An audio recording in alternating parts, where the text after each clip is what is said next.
Just had a letter from my dearest friend,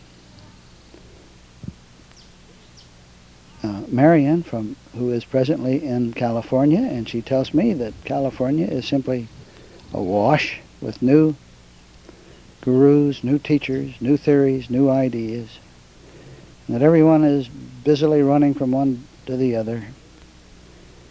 And of course, this is the thing that induces the question I'm asked so often: how do we know whom to listen to? How do we know whom to study? How do we know there isn't going to be a little bit of truth in this or that or something else? I had a young lad once ask me about whether or not he should go to India and study there. And I encouraged him to go. That was Hinduism. He went, saw the light. The light developed and grew apace, and he's now about his father's business.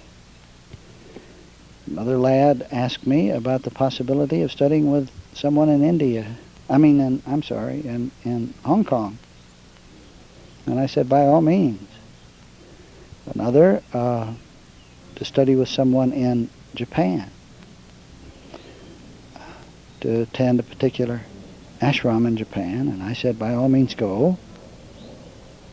Well, I've been asked how I can include all of these ideas. Someone else wanted to take Christian Science class instruction under a Mr. So-and-so, and I said, well, by all means, yes, if you can get in the class without waiting 5 years.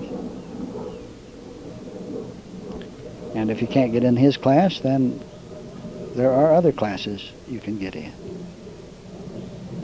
So the question arises, and the point of the first part of our talk now will be, how do we know whom to listen to? Which pathway should we follow? Pathway. Pathway, pathway. The bird up there laughs with us.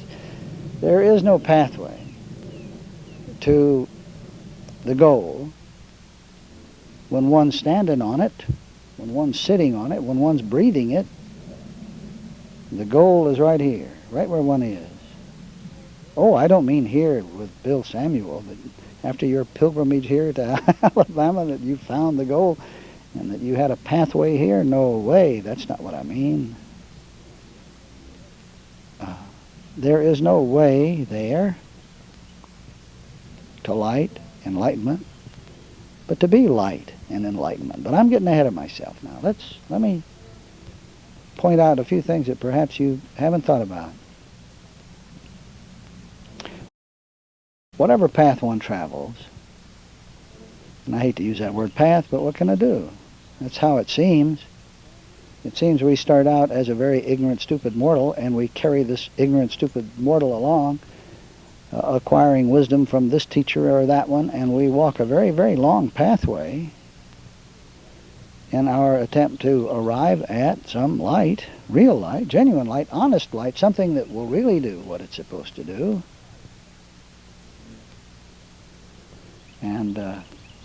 But in any event, whatever path one travels, Eastern, Western, heathen, for Pete's sake, mystical or occult, secret, it can be voodoo, or it can be metaphysical. It can be a scientific metaphysics, or it can be a religious metaphysics. But now listen, all of them produce, in their most effective moments, all of these pathways, all of these systems, all of these philosophies produce in their very best moments an experience that is identical. Now, who will deny this? The mystical experience that comes from Zen Buddhism, when it has been written of and spoken of, is an identical utterance when it comes from a Taoist, or whether it comes from a Catholic, one of the early Catholics of the Christian Church, or one of the latter-day Catholics. The mystical experience would appear always to be the same. Now, A scenario for all of this goes a little bit like this.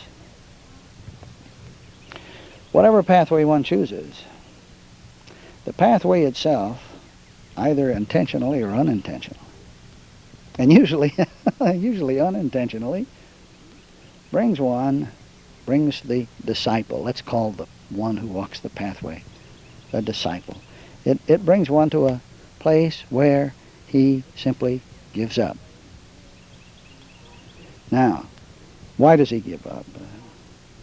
Everyone doesn't give up, but everyone who has the mystical experience gives up. And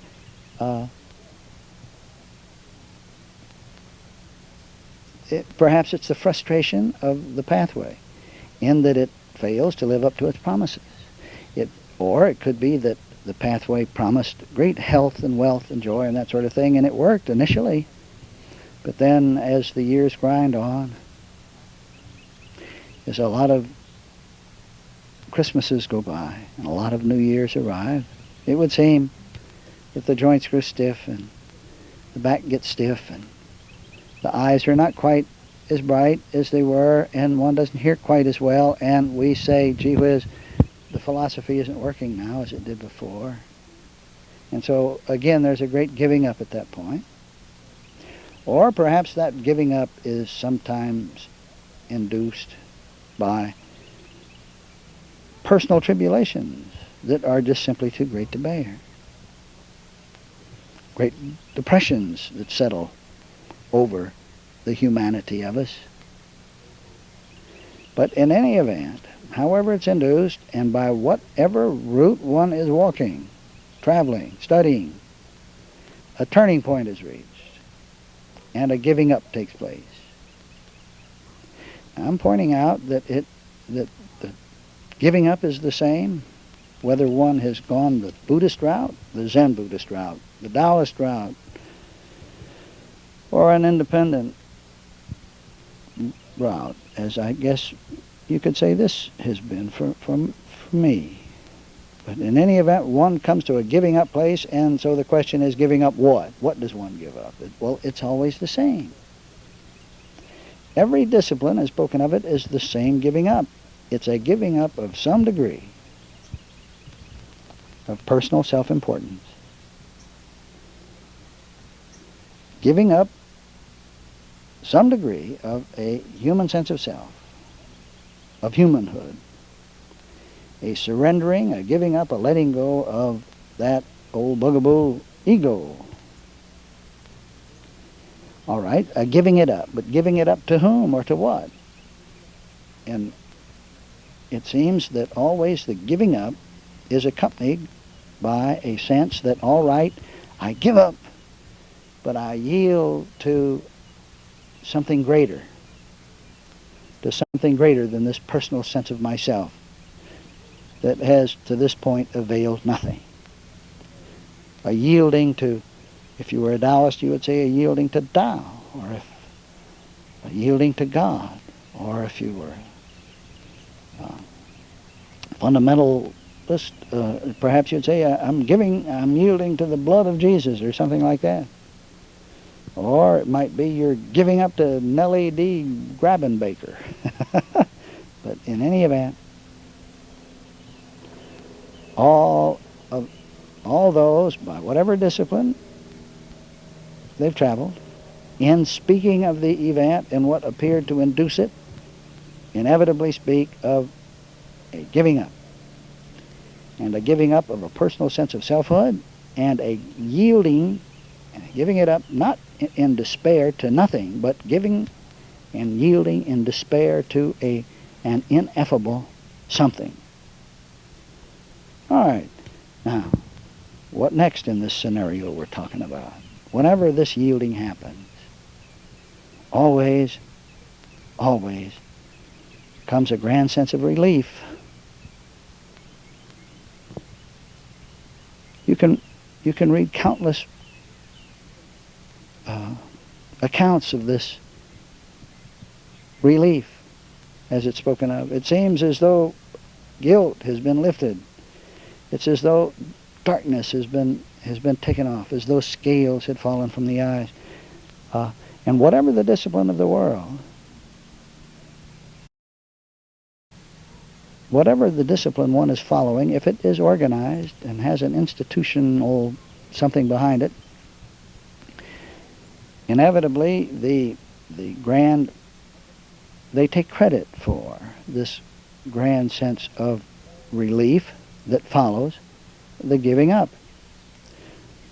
Well, it seems to me that, and this, of course, fortifies and strengthens their basis for being in a tangible world of organizations. And they take credit for this grand sense of relief that everyone feels. And of course, there, unfortunately, it works like this too in the scenario that we call the human experience. The disciple, feeling this sense of relief, inevitably, he or she knows that the relief is honest, that there really has been a lessening of a sense of guilt, a lessening of a sense of person or ego. And what does this do?